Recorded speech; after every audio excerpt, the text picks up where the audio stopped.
kids.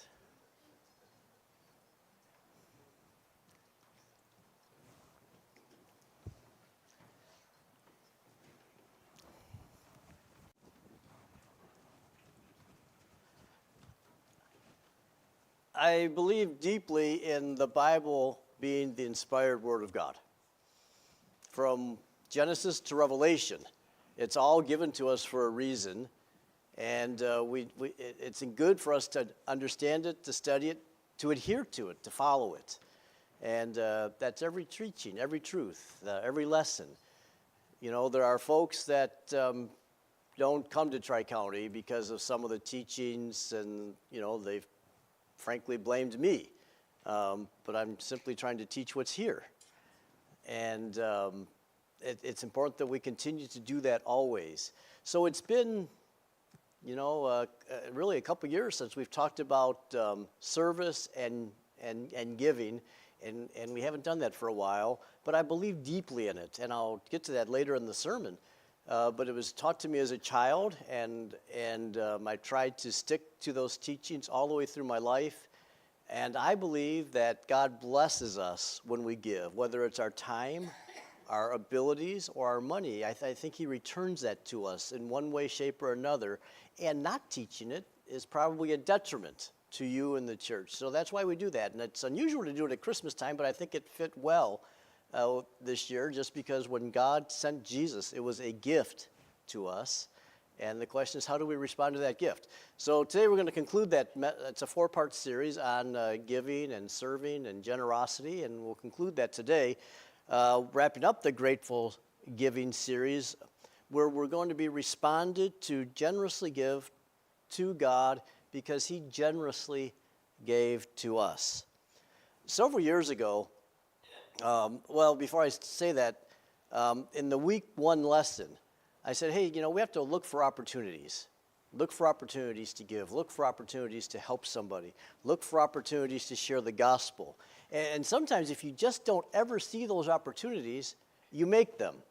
And I was thinking about that this week when I thought about a time when Becky and I were on vacation. We were in Boston, Massachusetts. It was years ago. I don't think we were necessarily in a great part of town there. We were a little off the beaten path. A couple of people had already asked us for money as we were walking through this parking lot. And somehow we ended up at this little restaurant and gotten some food, and we set up our camp, set up our tables right outside in a little cafe setting. And there was this guy that was just kind of lingering around. I noticed him, but I didn't think much about it. But then he got the table right next to ours. And he kind of set up shop at this table next to where we were eating. And over the course of a few minutes, he began talking to us, just drumming up a conversation. And, you know, I was a little skeptical of him at first, but he seemed nice enough. And I'm like, well, maybe we're just going to make a new friend today. And we talked back, you know, we just had this conversation. But the longer we talked, he started steering the conversation towards spiritual matters. And while he was talking to me, I kind of look over at Becky and give her this look that communicates, I think he's going to try and lead us to the Lord. And, you know, Becky looked back at me and like, I think you need to be led to the Lord. But, you know, but sure enough, he talked for a while, and then he goes back to his table, and he gets his Bible, and he comes back, and he has me reading scriptures out loud, and he's explaining them to me, and it was kind of cool. You know, I'm like, this guy, he wasn't seeing opportunities, so he was creating them. You know, that's all he was doing. But at some point, he asked me a question. He goes, what part of Boston are you from? I said, well, we're actually not from even Massachusetts. He goes, oh, where are you from? I said, Michigan. He's like, what do you do in Michigan? I said, I actually preach at a Christian church. And we got a little giggle out of it, you know, and out of the situation. But I tell you that story just to say, sometimes you have to make opportunities. And this guy was just great at it. And I want you to know and be encouraged that there are people all over the place, not just in Michigan, but in Massachusetts, and in remote areas of the world that are creating opportunities to tell people about Jesus. So we've been in this series where we've been looking at one of the challenges at Tri-County that we think is important and a critical point of what we're trying to do in that new committee, the 2818 committee, and it's how can we be more effective at reaching people who are outside the four walls of our church? What can we do to make a difference in the lives of others in a practical and in a spiritual way? And we talked quite a bit about that in this year's Christmas series messages too. And we've been trying in this series to look at the account of the biblical story and see the sacrifices that were made and the generosity that was given and the service that was done and how that all played out during the time of the birth of Jesus Christ. Last week we talked about the wise men and the gifts they brought. Today, as we end this series, I'm going to drift a little bit away from the wise men and talk a little bit more about Joseph. Joseph is one of the most forgotten members of that first Christmas. After all, we don't know much about him, and what we do know about him isn't very impressive. What he had wouldn't look great on a resume, probably. He didn't have much money. We know this because when he took Jesus to the temple to offer a sacrifice after his birth, which was the custom of the Jews, what he gave was 2 pigeons or 2 doves. And by giving that instead of a lamb, we learned that he just didn't have much means. He was a carpenter. And let's just be honest, next to Mary, especially, Joseph just doesn't get much attention. He kind of lived in her shadow. Over the years, one of the people I've really admired in the political arena is a guy named Bob Dole. He was a senator. I liked him when I was young just because I knew of his service to our country. I didn't know much about political views back when he was running for president, but I liked the type of person that he seemed to be. Kind of a funny story. Years ago, I had a miniature pincher. The time that Bob Dole was running for president, I had this little miniature pincher, but he was a ferocious miniature pincher. And during the 1996 presidential campaign, I had this great big poster of Bob Dole in my living room window. It was just his face, but it was like life-size.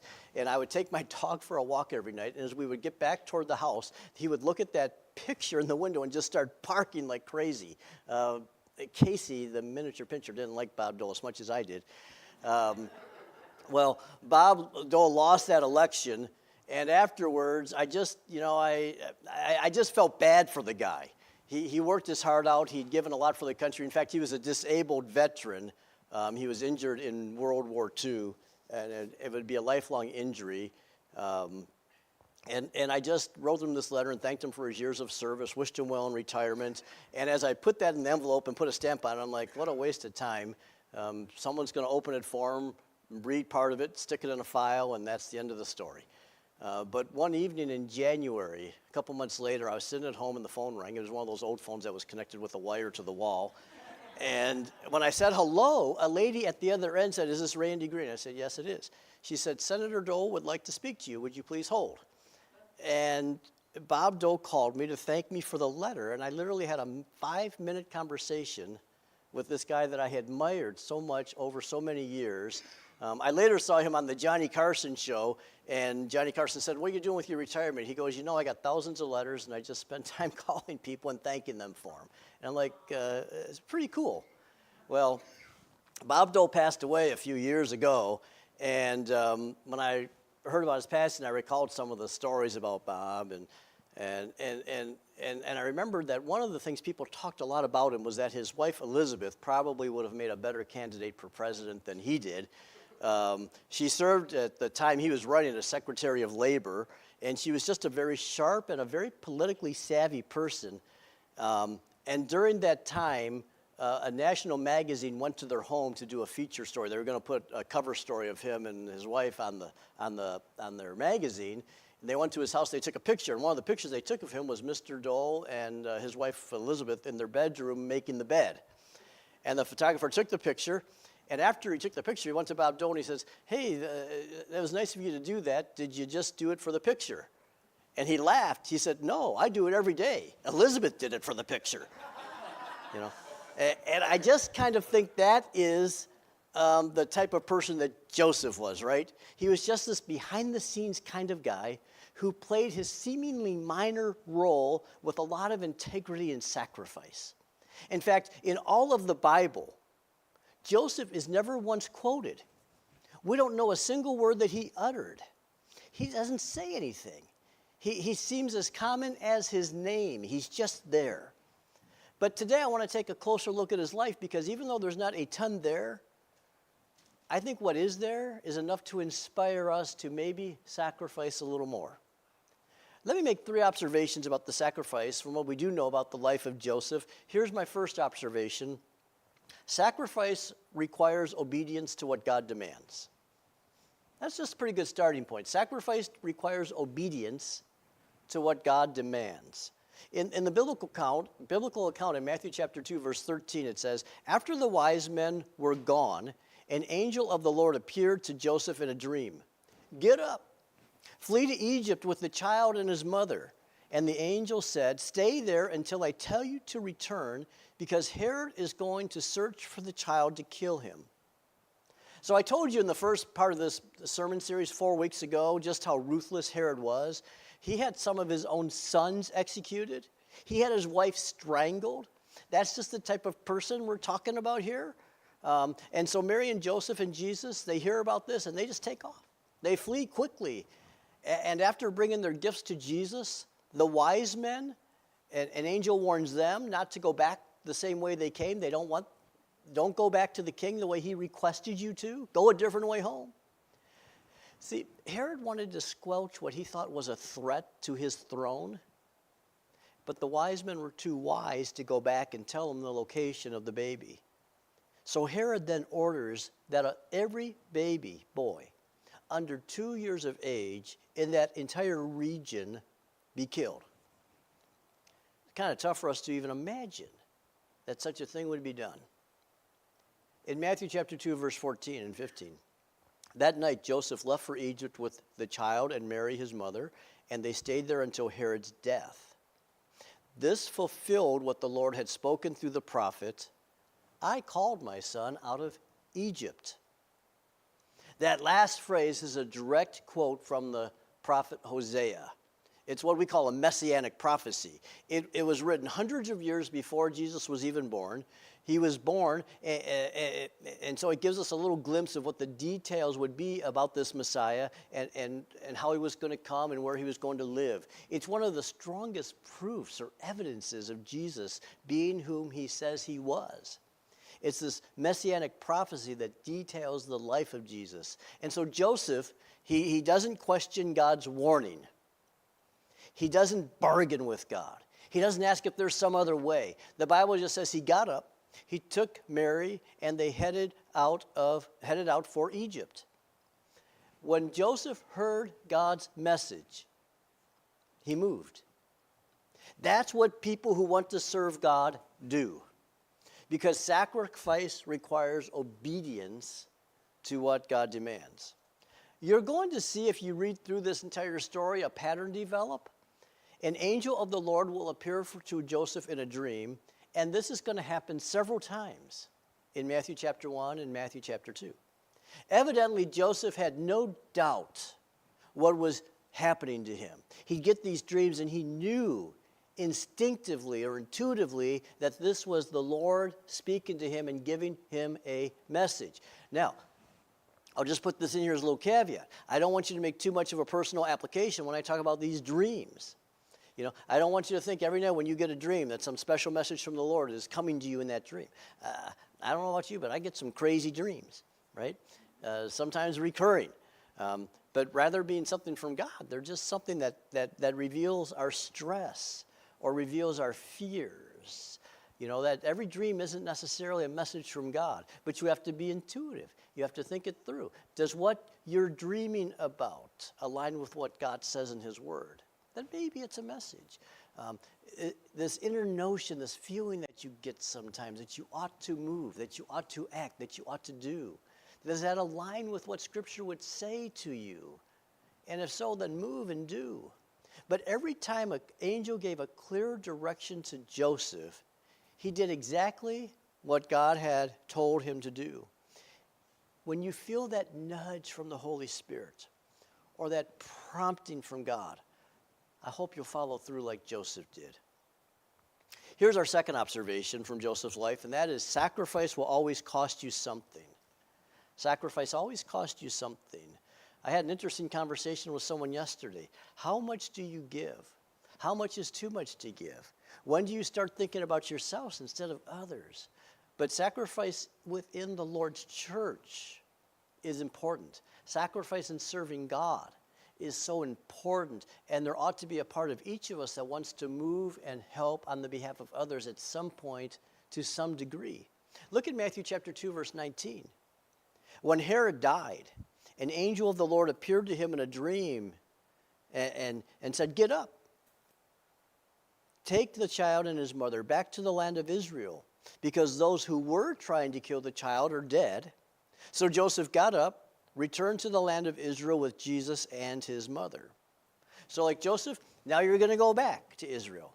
Now you're going to cover that same journey, only now you're going to take that journey with a squirming toddler with you. But you can go because Herod's dead. And so they loaded up the donkey, and they said goodbye to all of the new friends they had probably made in Egypt. And they shut up the shop that he had probably started for his carpentry business in Egypt.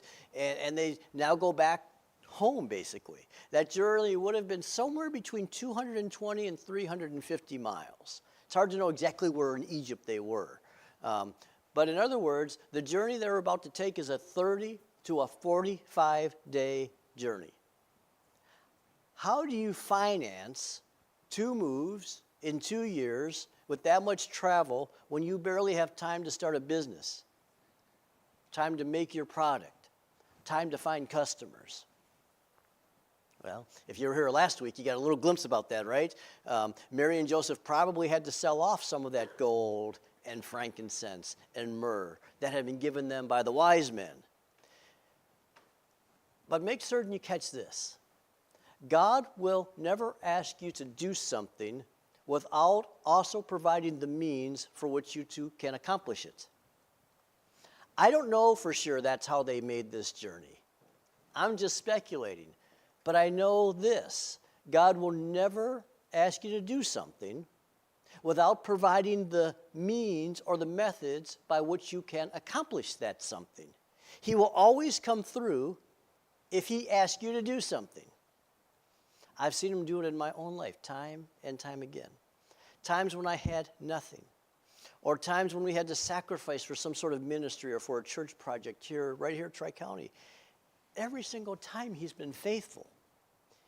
He doesn't promise that we're going to get all of our wants, but he promises that he's going to take care of our needs, and he will always provide.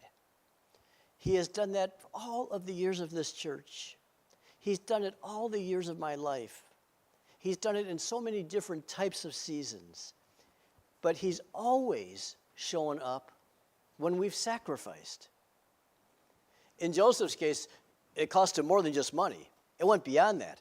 Back when Joseph discovers that Mary is pregnant, and he knows for 100% that he's not the father, she explains to him, well, the Lord is responsible. This baby's God's son. Matthew 1:19, Joseph, to whom she was engaged, was a righteous man and did not want to disgrace her publicly, so he decided to break the engagement quietly. That phrase, was a righteous man, in most translations it says being a just man. It loses a little something for us in the English translation. To a Jewish reader, they would have gotten a lot more out of this. What it says is that Joseph was a very serious student of God's word. He was rising in the ranks of Judaism. He was what was called a Tzadik, T-S-A-D-I-G in our transliteration. But he was a scholar. He was one who studied the Torah, the Old Testament law. He could quote lengthy passages of it. And for a common carpenter to have that much accomplishment in terms of his spiritual knowledge, for him to be a Tzadik, would have just been really unusual, incredible.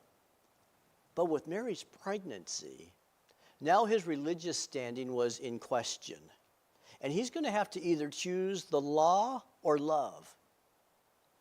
And an angel of the Lord appears to him in a dream. And he says, Joseph, take her as your wife. This is God's son. I want you to imagine this scene. The scene of Joseph being brought to the city leaders. No one's going to believe the truth. What is this guy supposed to say? How is he supposed to explain Mary's condition? he could either trash her character or his own social standing as a potential religious leader someday. I like the way Max Lucado writes about this. He said, Joseph tanked his reputation. He swapped his Sadiq diploma for a pregnant fiancée and an illegitimate son, and he made the big decision of discipleship. He placed God's plan ahead of his own. That last phrase right there is a definition of what sacrifice is. He placed God's plan ahead of his own. That's just what he did, because that's just the way Joseph operated. He emptied his reputation jar because he trusted that God's ways were better than his ways. What sacrifice are you willing to make in order to be obedient to God's plan in your life or for our church? I mean, would you be willing to forego your own advancement, whatever that might look like, to show your faith and your trust in God's plan? Are you willing to risk your own status at work by inviting some coworkers to church sometime? Maybe the last person that anyone would ever think would come to a Christmas Eve worship service with you? Would you be willing to exchange popularity for purity?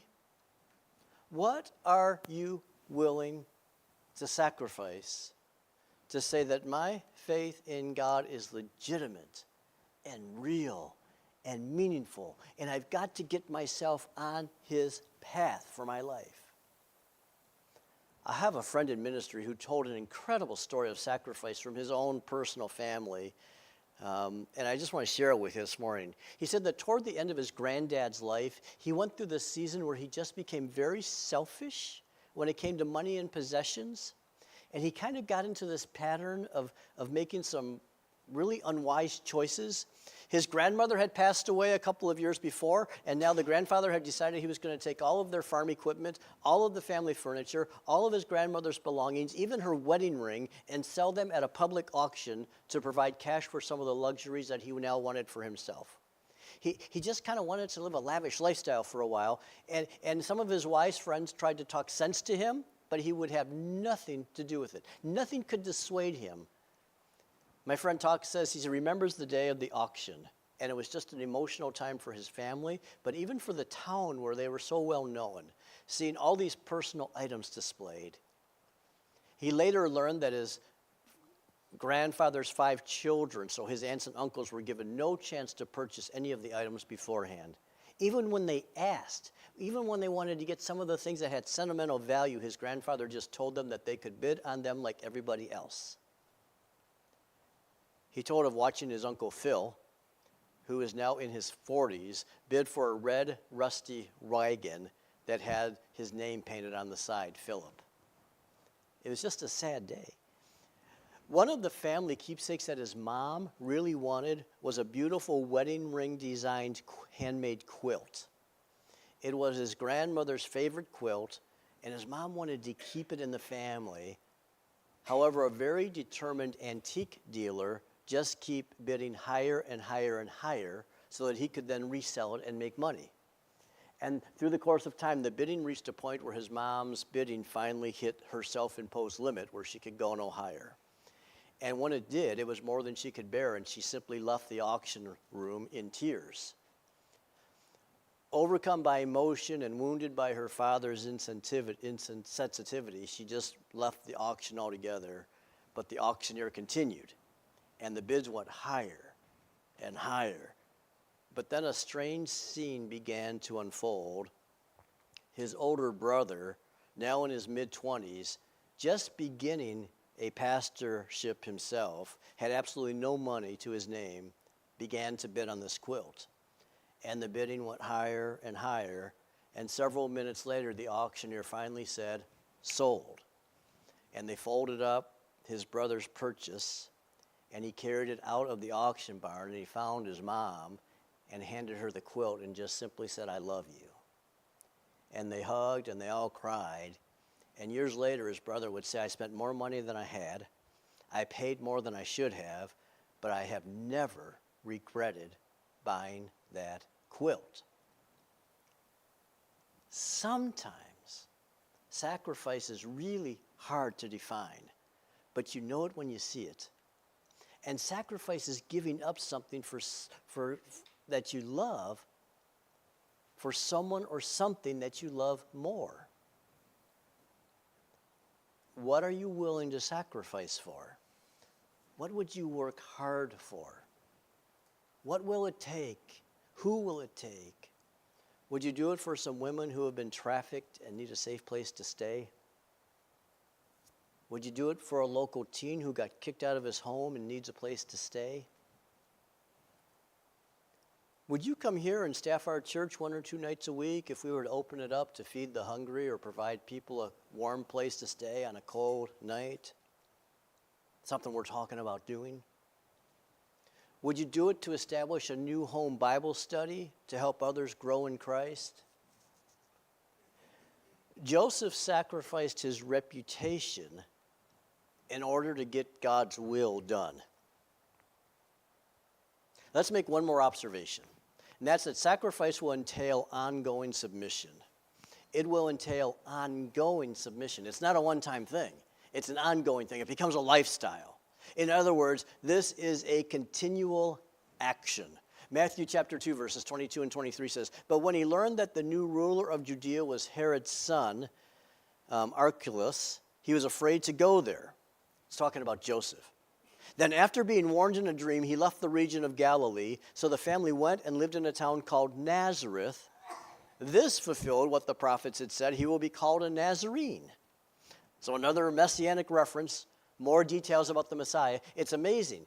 We were told he'd be born in Bethlehem, he'd be called out of Egypt, he'd be called a Nazarene, and all of these things happened just the way the prophets had said. This is the 4th time in the first 2 chapters of Matthew where God sent an angel in a dream to convey something to Joseph. And every single time the angel told Joseph to do something, he did it just the way the angel said. And when you choose to give up and sacrifice in this way, it becomes a way of life. It's an ongoing thing. It's a journey rather than a one-time event that you just check off the list. It's saying, here I am, Lord. I want to keep being used by you. I like what Matthew chapter 6, verse 33, or verse 3 and 4 says. Jesus is talking. He says, "When you give to the needy, you do not let your left hand know what your right hand is doing, so that your giving may be done in secret. Then your Father who sees what is done in secret will reward you." That is what is going to happen. You will be rewarded. For God so loved the world that he gave. We never look more like God than when we give. 4 weeks ago when we started this series, I told you about people who gave to me, gave a lot to me. Craig and Carol Larson, they just poured their lives into me. And I won't rehash all those things over again, but to suffice to say, I would have never gone to a Christian college.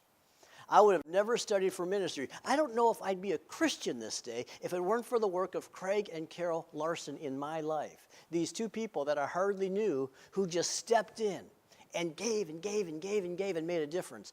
But I think it's fitting, rather than rehash all those things, but to just tell you one more story about this wonderful couple to close out the series of messages. One of the lessons I learned from Craig and Carol that they just instilled in me is that giving is good. They gave to God, they gave to others, they gave their time, they gave their talents, they gave their money. They were generous in every respect. I mean, that's all I remember about them. And I want to just give a shout out to my parents too. My mom and stepfather were also givers. To this day, they participate. They're in their 70s, leading church Bible studies, taking food to shut-ins, participating in ministries to every extent that they possibly can.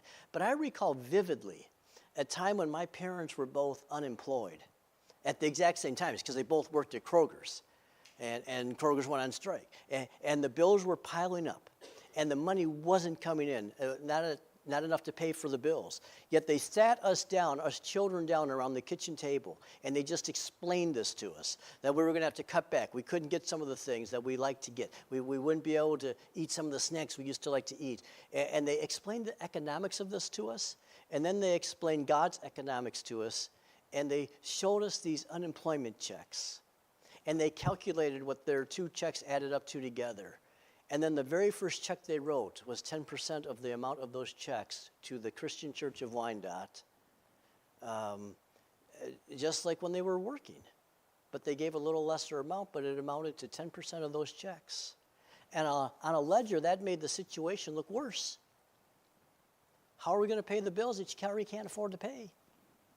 But God blessed their faithfulness, and every bill got paid, and everything got paid on time. And that lesson has stuck with me all my life. There was a time when I was in college. I attended the Latonia Christian Church in Covington, Kentucky. So I'd leave Cincinnati, drive across the river, and go to this church. And I had set aside $12 from my last paycheck for the offering that Sunday. And on that day, the only money I had to my name was that $12. The rest was gone. At Cincinnati Bible College, because so many people left on the weekends for ministry, they didn't provide food. The cafeteria was closed. And I knew, heading to church that day, if I gave this $12, I'd be out of money and I'd be hungry. But I followed the example of my parents. I thought of that lesson that day. And I remembered the teachings of Craig and Carol Larson. And I'll admit, it was a little grudgingly, but I gave that offering. I remember thinking that maybe someone from the church would invite me out for dinner that day, because that had happened sometimes in the past, but no one invited me for dinner that day. And I was wondering how God was going to help me, and was he going to help me, or was I just going to be hungry that day? And it wouldn't be the worst thing. People have gone longer than 12 hours without food. As I drove back to campus, though, I just thought, what's going to happen? I was sitting in my dorm room, beginning to do a little study, when the phone rang, and I picked it up, and I immediately recognized the deep bass voice on the other end of the phone as that of Craig Larson. It was now my second year in college. I had not ever had Craig call me once while I was in college. I'd see him just when I was home for a visit. But it was very unusual. It never happened before for him to call me. And now, 42 years later, I still remember what he said to me on the phone that day. Randy, you were on my mind all morning sitting in church. I just felt like the Lord was telling me to call you up. I have wired money to you. You can pick it up at the UDF just down the road from campus. And it was $100. Nobody knew of my situation on that day other than God. I'd not mentioned it to a single person. Our God is so creative with his unorthodox and unusual methods to get his money to different people and causes at just the right time. We just need to be obedient to his leading. That day I found out how much fun it is to be obedient and be rewarded. I just was blessed. And you know something? There's something more fulfilling and fun than receiving a surprise gift of cash. That's giving it to someone else. I have found joy in sacrifice. When you provide Christmas gifts for someone who can't afford it, when you sacrifice some of your days off work at Christmas to help clean debris off our roads and highways, when you give blood to the Red Cross because it could save someone's life, when you take time to invest in the life of a child who doesn't have a father or mother, and yeah, even when you participate weekly in the offering, what I'm saying is maybe it's time for you to plant a shade tree for somebody else, or empty that jar, pour it out. I just want to say, as Americans, we all have another jar to give away. You can give without loving, but you cannot love without giving. Crawford Lawrence said it well. He said, at birth, you look like your parents. At your death, you look like your decisions.